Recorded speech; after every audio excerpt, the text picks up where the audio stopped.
Okenyuri, wapi nduru ya seneta? Abage Kitutu enda yencho kungoro kia maiganya ituga iga. Mogo agetebna tuachira. Mheshimiwa Naibu wa Rais, karibu hapa Kitutu. Na hapa Kitutu anapenda wageni ambao wanaleta maendeleo. Na kwa hii barabara ambayo tunafungua leo, tunakukaribisha na kusema asante kwa kuwakumbuka hapa Kitutu na kuleta maendeleo.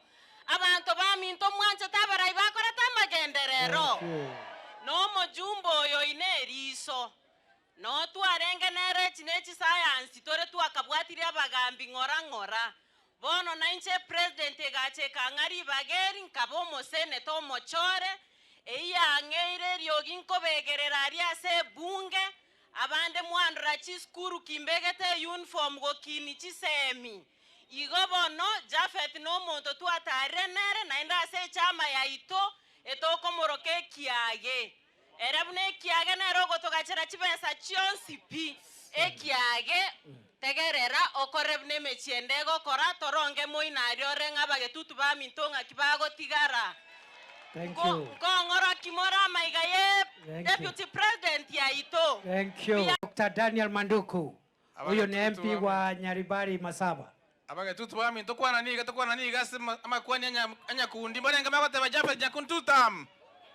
Waseto ya long term for nyakundi. Mheshimiwa Deputy President, karibu hapa na asante sana kwa maendeleo ambayo yanatoka kwa serikali kuu. Sisi kama wakisi tumesema ya kwamba tutakuwa nyuma yako na nyuma ya Rais William Ruto paka mwisho kwa sababu ya maendeleo. Kitutu ngwanja mule monya kundi chikura na inde. Mbalenga pata moye kura ngoro kiango tere ko machikura. Mbalenga tere ko moye kura. Mbalenga bako moye kura. Mbona sana mantu baminto.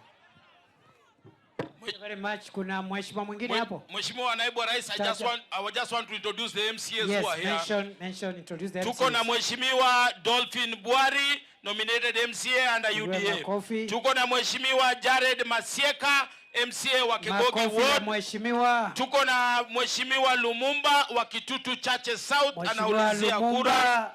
Tuko na Mheshimiwa Mathal, nominated MCA under UDA, anauliza kiti ya Senator kule Nyamira.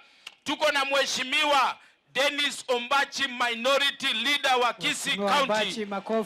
Na tuko na Mheshimiwa wenu ambaye anaitwa Onchonga ambaye alifiwa na mama yake, hayuko hapa lakini